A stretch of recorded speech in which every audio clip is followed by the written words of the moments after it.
Hello good morning student. आप लोग कैसे हैं? आई थिंक आप लोग सब पॉजिटिव होंगे। तो देखिए, जीवन में ना 4 सेंटेंस याद रखिएगा। 4 सेंटेंस। पहला या 4 वर्ड। पहला हो गया आपका बेस्ट, दूसरा हो गया टेस्ट, और तीसरा हो गया आपका रेस्ट, और चौथा लास्ट वेस्ट। तो कहने का तात्पर्य क्या है कि जीवन में अगर आपको बेस्ट बनना है तो टेस्ट से कभी मत डरिए, और उचित समय होने पर रेस्ट लीजिए और वेस्ट को हमेशा गिव अप कीजिए। ठीक है, इसको हमेशा याद रखिएगा। चलिए, ठीक है ना। और आपका पढ़ाई कैसा चल रहा है? आई थिंक आप लोग जो भी नीट और जे स्टूडेंट होंगे आप लोग बढ़िया से पढ़ते होंगे, इसलिए पढ़ाई पर ध्यान दीजिए। ठीक है, जीवन में संघर्ष ही सब कुछ है। जीवन एक क्या है? संघर्ष है। ठीक है ना। मैं और आगे नहीं बताऊंगा और हम लोग स्टार्ट करेंगे। चलिए, welcome to my channel crack JEE NEET easy. ठीक है ना। जय श्री कृष्ण, राधे राधे। पिछले चैप्टर में न्यूक्लियर पार्ट 1 बताया था, अब न्यूक्लियर पार्ट 2 का कुछ टॉपिक है जिसको मैं आज डिस्कस कर रहा हूँ। चलिए स्टार्ट करते हैं। Let's start. तो देखिए, सबसे पहले क्या है? Nuclear physics part 2। इसमें क्या पढ़ना है? रेडियो डीके पढ़ना है, alpha decay, beta decay, energy distribution और बीटा डीके। इसके अलावा और भी टॉपिक है जिसमें आपका रेडियो डीके लॉ है, हाफ लाइफ है, एवरेज लाइफ है, एक्टिविटी है। ठीक है ना, एवरेज लाइफ है, उसके बारे में भी पढ़ना है। तो बस उसका आप लोग का ये न्यूक्लियर पार्ट 2 खत्म हो जाएगा as a according to numerical. Numerical में जितना जरूरत होता है उतना सारा मैंने कंसेप्ट दे दिया। तो चलिए स्टार्ट करते हैं। तो सबसे पहले क्या आता है आपका? Radio decay. Radio decay is the spontaneous process. क्या है? इस तरह का एक स्पॉन्टेनियस प्रोसेस है by which an unstable atomic nucleus, unstable atomic nucleus क्या करता है? Emits radiation. हम लोग पता है, पहले ही बताते हैं कि उसमें क्या होता है? अल्फा बीटा गामा इमिट्स होता है and transfer into the more stable nucleus. मतलब कि इमिट्स होने के बाद मोर स्टेबल न्यूक्लियस में क्या होता है? ट्रांसफर हो जाता है। ठीक है, स्टेबल न्यूक्लियस में ट्रांसफर हो जाता है। During this process energy release. इस प्रोसेस में क्या है? एनर्जी रिलीज होता है। क्या होता है? एनर्जी रिलीज होता है। उसको बोलते हैं क्यू वैल्यू। क्या बोलते हैं? Q value. ठीक है ना। तो क्या किस तरह का क्यू वैल्यू है? आप देखिए, सबसे पहले अल्फा डीके है। अल्फा डीके है, इसमें कि इसका फॉर्मूला क्या? ए जेड एक्स A-4 Z-2 यानी 4 क्यू, यानी इसी को क्या बोलते हैं? Alpha particle. 4 क्या बोलते हैं? अल्फा पार्टिकल बोलते हैं।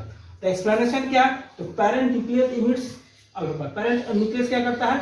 अल्फा पार्टिकल यानी हीलियम न्यूक्लियस। अल्फा कंटेंस क्या करता है? 2 प्रोटॉन और 2 न्यूट्रॉन्स कन्वर्ट करता रहता है। Mass number decreases by 4। Mass number decrease by 4 और एटॉमिक नंबर डिक्रीज बाय 4 2। ठीक है ना। तो मास नंबर डिक्रीज बाय 4 और तो आपका हो गया एटॉमिक नंबर डिक्रीजेस बाय 2। तो ये हो गया अल्फा पार्टिकल के बारे में। तो इसका होता है क्यू वैल्यू। क्या होता है? क्यू वैल्यू एक कोई एनर्जी होता है during, it is the energy release during the radio decay. जब रेडियो डीके होता है तो एक तरह का एनर्जी रिलीज होता है, उसे बोलते हैं क्यू वैल्यू बोलते हैं। तो अल्फा के केस में क्या है? अल्फा के केस में क्यू वैल्यू क्या है? mx my और mhe इन्वर्टेड कॉमा क्या है? c²। ठीक है, जैसे हम लोग क्या करते हैं? आंसर इक्वेशन क्या जानते हैं कि mc² होता है, तो उसका यहाँ m का वैल्यू है। क्या है? m का वैल्यू। तो m का वैल्यू क्या है? mx my me ब्रैकेट में c², according to relation the Einstein equation. तो देखो mx क्या है? Mass of parent atom. क्या है? मास ऑफ mx क्या? Mass of parent atom. my क्या है? Mass of daughter atom. और मास ऑफ क्या है? हीलियम है। Mass of helium. c क्या? स्पीड ऑफ लाइट है। तो ये हो गया आपका अल्फा डीके। अल्फा डीके का क्यू वैल्यू। उसके बाद आप हम आते हैं बीटा डीके। क्या होता है? बीटा डीके का न्यूक्लियर इक्वेशन क्या आता है? a z x a z+1 y 0t -1 q। यानी कि यहाँ पर क्या है? आपका क्या है? तो ये हो गया रिलेशन आपका। यानी इस एक्सप्लेनेशन में क्या बोलता है कि न्यूट्रॉन चेंज। न्यूट्रॉन किस में चेंज हो रहा है? प्रोटॉन में चेंज हो रहा है। Electron beta particle. यहाँ देखिए बीटा, इसी को बोलते हैं 0 to e, इसको बोलते हैं 0 to e-1। ये बीटा पार्टिकल क्या है? 0 to e- बीटा पार्टिकल है। ठीक है, बीटा पार्टिकल इलेक्ट्रॉन क्या सब सेम होता है। ठीक है, जैसे सभी में क्या 0 to e-1 होता है।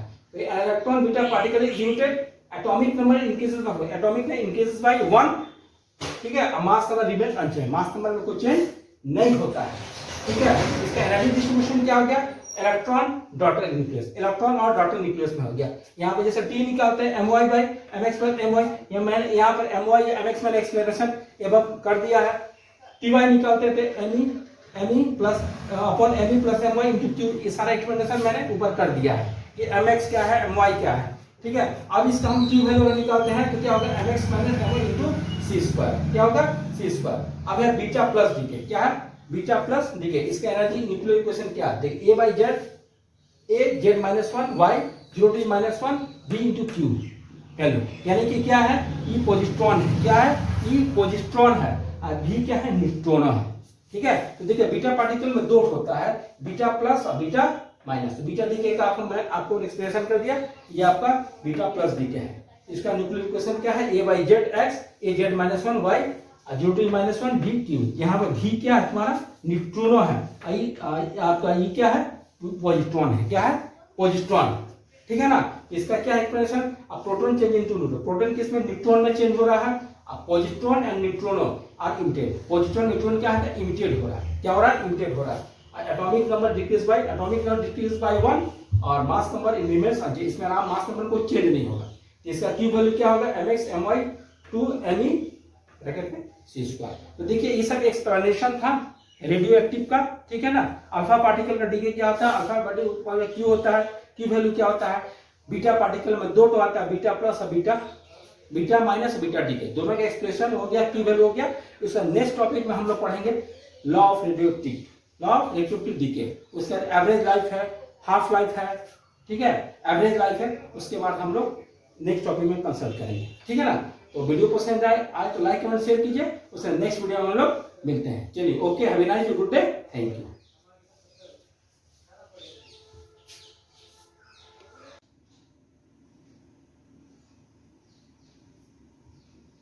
उसको देखिए नेक्स्ट टॉपिक क्या है, समझे ना। बाकी जो टॉपिक आपको पढ़ाए थे, उसका नेक्स्ट टॉपिक क्या है, आपको radioactive decay law. Radioactive decay law है, इन हाफ लाइफ है, एक्टिविटी है, एवरेज लाइफ, मीन लाइफ है, ठीक है। तो ये सब इंपॉर्टेंट रिलेशन है जो आपको पढ़ना है, ठीक है ना। ऐसी में से न्यूमेरिकल आपको आएगा, तो इसलिए इसका कंसेप्ट आपको रखना जरूरी है, ठीक है। तो सबसे पहले आता है रेडियोएक्टिव डीके लॉ।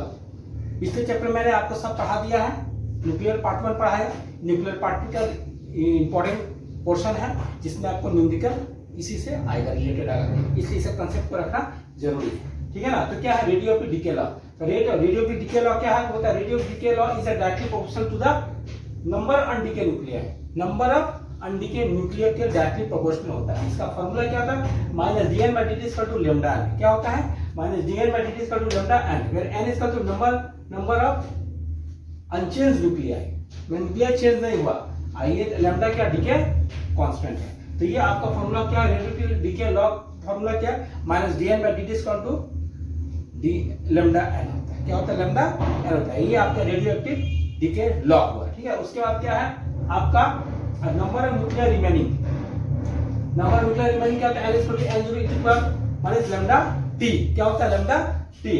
और number of nuclear decay unchanged decay undecayed होता है N equal to 1 minus e to minus lambda t। देखिए ये सब फार्मूला है, आपको फार्मूला याद रखना पड़ेगा। जैसे कि आपको पहला फार्मूला क्या, minus dn by dt equal to lambda n होता है, उसी तरह बोलता है number of nuclear remaining N equal to N0 e to power minus lambda t।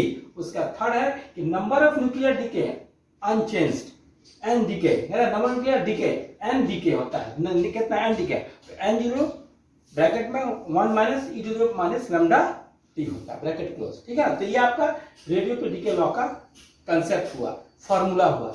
उसका आता है हाफ लाइफ, हाफ लाइफ मैंने t हाफ, तो t हाफ क्या होता है, it is the time required for the half radioactive decay nuclear, ठीक है। It is the time required for the half of the radioactive nuclear, मतलब radioactive nuclear का half time लगता है डीके होने में, कितना लगता है, हाफ टाइम डीके लगता है। यानी t हाफ का फार्मूला क्या होता है, log 2 by लैम्डा।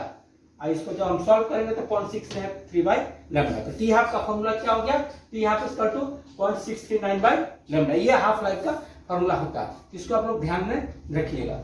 उसके बाद एक्टिविटी क्या होता है, देखिए इट इज द रेट, क्या it is the rate at which radioactive decay होता है, रेडियोएक्टिव न्यूक्लियर डीके होता है, क्या होता है, डीके होता है। फार्मूला क्या होता है, A to lambda n, n equal to हम जानते हैं कि A इक्वल टू लैम्डा होता है, इसका formula A equal to lambda होता है, n क्योंकि हम जानते हैं कि n इक्वल टू क्या होता है, n equal to n0 e to power minus lambda t, इसलिए A का मान होगा A0 e to power minus lambda t। अगर A0 इक्वल टू क्या, इनिशियल एक्टिविटी, ठीक है, ये एक्टिविटी का फॉर्मूला है। क्या एक्टिव नहीं, एक्टिविटी क्या होता है, it is the rate, it is the rate, मतलब एक तरह का रेट है जिसमें कि रेडियो एक्टिव न्यूक्लियर डीके होता है। क्या होता है, डीके होता है। तो इसका फॉर्मूला हो गया A² लैम्डा n। अब ये लैम्डा n का मान क्या है, इसको हम यहाँ पर फॉर्मूला में सेट करेंगे। तो हम जानते हैं चूंकि n e to the power lambda t होता है, इसलिए a का वैल्यू होगा a का value A0 e to the power minus lambda t। A0 क्या इनिशियल एक्टिविटी है, उसका देखिए average mean life. Average mean life क्या होता है, it is the average time, क्या it is the average time for which the radioactive nuclear exist before decaying formula. तो इसका फॉर्मूला क्या है, टी एवरेज तो 1/λ। क्या होता है, लैम्डा, यानी कि एवरेज लाइफ क्या होता है, एवरेज लाइफ को ही देखिए मीन लाइफ कहता है। कंसेप्ट आप न्यूमेरिकल में आ सकता है कि एवरेज लाइफ, मीन लाइफ, तो इससे घबराने की बात नहीं है, ठीक है ना। आपको एवरेज जो लाइफ है उसी को समझिएगा मीन लाइफ। तो क्या होता है, it is the average time for which radio active nuclear exist before decaying the formula. Decaying यानी फॉर्मूला क्या है, टी एवरेज तो 1/λ। तो ये देखिए आपको रेडियो एक्टिव ब्लॉक का हमने सारा डिटेल्स दे दिया, कंसेप्ट दे दिया, ठीक है ना। एक बार हम लोग समरी पर ध्यान देते हैं शुरू से अंत तक। देखिए अल्फा डीके मास, अल्फा डीके क्या होता है, mass number decreases by 4, mass number decreases by 4 और एटॉमिक नंबर डिक्रीजेस बाय 2 होता है। यानी mass number decrease by 2, atomic number decrease by 2। उसी तरह बीटा, बीटा माइनस डीके में क्या होता है, एटॉमिक नंबर इंक्रीज बाय 1 और मास नंबर रिमेन अनचेंज्ड। उसी तरह बीटा प्लस डीके में क्या, atomic number decreases by 1, mass number unchanged. उसके हाफ लाइफ का फॉर्मूला जानते हैं 0.6693 बाय लैम्डा और एवरेज लाइफ का होता है 1/λ और activity activity equal to A² क्या होता है, लैम्डा यानी A0 e to the power minus lambda t और डीके लॉ होता है N0 e to the power minus lambda t। तो ये देखिए रेडियो एक्टिव का सारा कंसेप्ट है। न्यूक्लियर पार्ट 1, न्यूक्लियर पार्ट 2 में मैंने जितना कंसेप्ट बता दिया, ये फॉर्मूला से रिलेटेड है, कंसेप्ट है, बेसिक है न्यूमेरिकल बनाने के लिए। उसके बाद हमने इसका एक्सप्लेनेशन चैप्टर हम लोग जब क्लास 12 जब पढ़ाऊंगा तो उसमें सारा एक्सप्लेन करूंगा, ठीक है। बस इतना ही, उसके बाद हम लोग नेक्स्ट चैप्टर में मिलेंगे, ठीक है। अब वीडियो पसंद है लाइक कमेंट शेयर कीजिए और सब्सक्राइब कीजिए। Okay, have nice day, good day, thank you.